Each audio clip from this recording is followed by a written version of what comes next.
Hi and welcome to Knit with Hannah. I'm Hannah, I'm your knitting natter to help us knit with ease, confidence and joy. And we're talking about Christmas knitting today and the forgotten part of Christmas knitting that kind of gets left aside, and I don't want it to. I want to help all of us, if we're knitting for Christmas, remember this one thing. Okay, so in October, it's the very first week of October as I'm releasing this. You might be watching this in November, but you need to remember this as well then. So it's the first week of October. We're getting prepared and creating those first steps and deciding on recipients, the patterns you're going to use, the yarn you're going to knit with. Even the colours can be very important depending on your recipient as well. So it can make a big part of October, the early stages of Christmas knitting, the preparation and the making decisions. And then we want to create some gifts. We want to make sure that in those first few weeks you've knitted at least one, maybe two or three or four or five, depending on how big they are, of course. It is a big part of this is saying, I feel confident, I've seen something actually happen, I've seen something come off the needles and a gift completed. That's a big part of October and those first stages of preparing for Christmas. Now, when we are knitting for Christmas, we mustn't forget this one thing. And that one thing is why we knit. Now, we've talked about this many times here, but it does get left aside when there's deadlines, when there is something that we're knitting for that can't get forgotten, when there's something that we're knitting for that feels important, so we're kind of taken outside of ourselves. All we're thinking about maybe is that. And when we sit down and knit, we're thinking about that as well. So knitting is a mixture of two things. We need to find the balance between those two things. There's the pleasure, there's the relaxation, there's the restfulness, there's the process, the stitches, the rhythm, the comfort that we find with our knitting. And then there's the finished pieces. There it is, it's completed. And with Christmas knitting, the finished pieces, that part of knitting can become the dominant part. It's always on the mind because we have that date in place, and we've had that date in place since we were children. If you're knitting for Christmas or knitting for any other date that's coming up, it might be Hanukkah, it might be Diwali, it might be even in October and November. I know in North America, Canada has the October Thanksgiving. The US, America has the November Thanksgiving. So it could be any of those days that you actually want to create something knitted for. And that date can stick in your mind. And that is all that's important. We have this feeling of rushing, maybe, of perhaps not feeling good enough, of perhaps even trying to impress. You're worried about the reaction, that people will come along and say, hey, this is a gift for me, I'm unwrapping it. Oh, that's okay. You may be thinking, are they going to look at it and go, oh God, why did you make me that? Are they going to open it and go, wow, this is amazing, it's what I always wanted? And they're going to open it and say, cool, that's just like the one I wanted in the shop. And then they're going to, eyes are open and, wow, you knitted that for me. I can't believe you did that. Those are the things that we've got on our minds. How are they going to react? Is this good enough? Am I a good enough knitter? Have I got the present right? Am I going to meet that deadline? All of those things can be so, so important as part of the Christmas knitting experience. But we need to find the balance. We need to rest back into the cosy aspect of Christmas knitting and find that relaxation, find that rhythm with the stitches.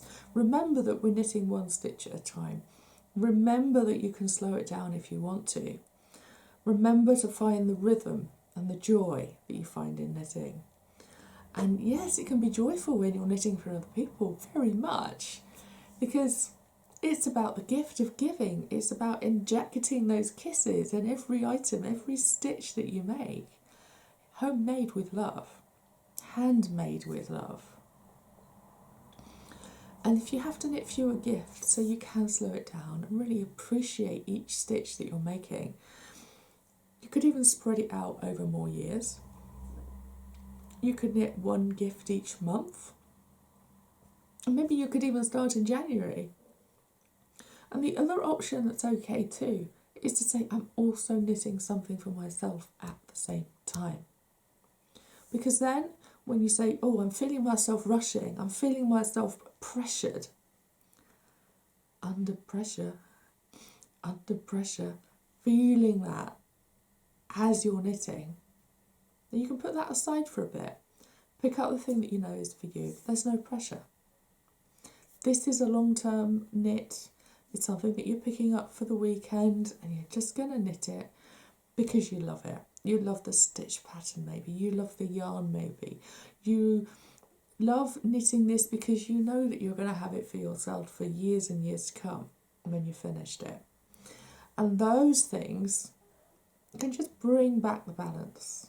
And recognise that you don't have to feel under the pressure of Christmas knitting, and you don't want to forget the balance that you need with the rest, with the rhythm, with the comfort, with the cosy.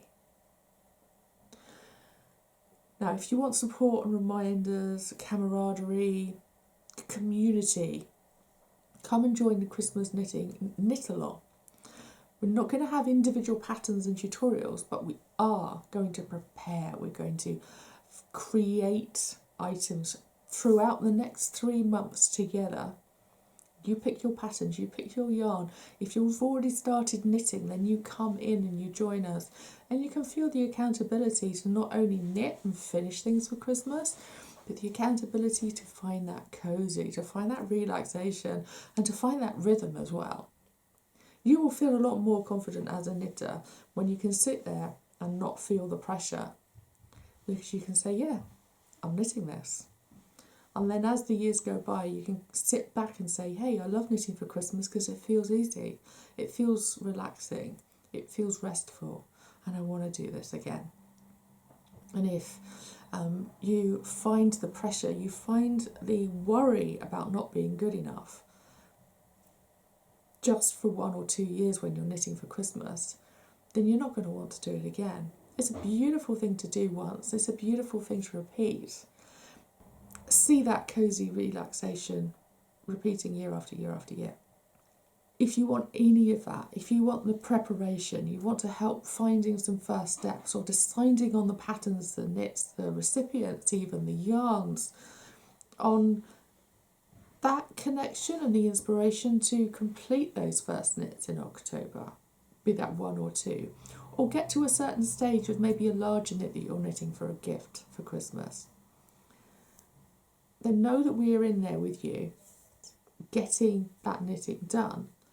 And I will be there every step of the way with questions and answers section, with all of the things that you need, like in a normal knit along. We're going to have weekly podcasts.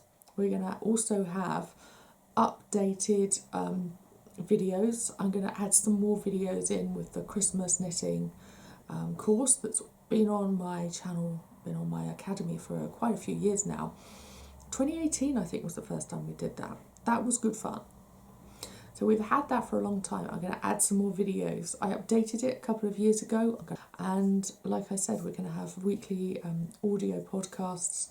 We're also going to have emails in there and weekly inspiration to just keep you knitting and keep reminding you again of that relaxation and the rest and the comfort and the cosy that we want, not only with our knitting because we're knitting for Christmas, but with our knitting at this time of year. This time of year we are moving into hibernation season. We're moving into the rest season, and the Christmas bug and the Christmas busyness can feel counterintuitive to that. If you're in a part of the world where Christmas is a big part of the culture, then, like I feel in the UK, I avoid going out near Christmas. Honestly, I can't do it. We go out shopping. If we have to go out shopping, we go out shopping when it's quiet anyway. But we will go out shopping at Christmas less often and at the quietest times we can possibly find. Like first thing in the morning when there's no one else around. So even then it still feels a bit busier to me. But yeah, just recognise that all of that happening, all of that buzzing around us doesn't have to be real. Inside that part of the Christmas knitting circle that we're going to create in that community, then you will find that coziness, you will find the hibernation feeling while you're still creating beautiful things for Christmas. Okay, I hope that was helpful because we need that balance. We need to remember what is sometimes forgotten when we're knitting for Christmas. Find the balance, find the relaxation, find the rhythm, find the restfulness. That's what it's all about. Okay, I will leave the link for the Christmas knitting support knit along down below, and that's the community. You can join us. We will be getting going on 5th of October, which is this Saturday coming up. Do you want to join us? Okay, I will see you again soon. Thanks so much for being here today. Bye for now. Happy knitting.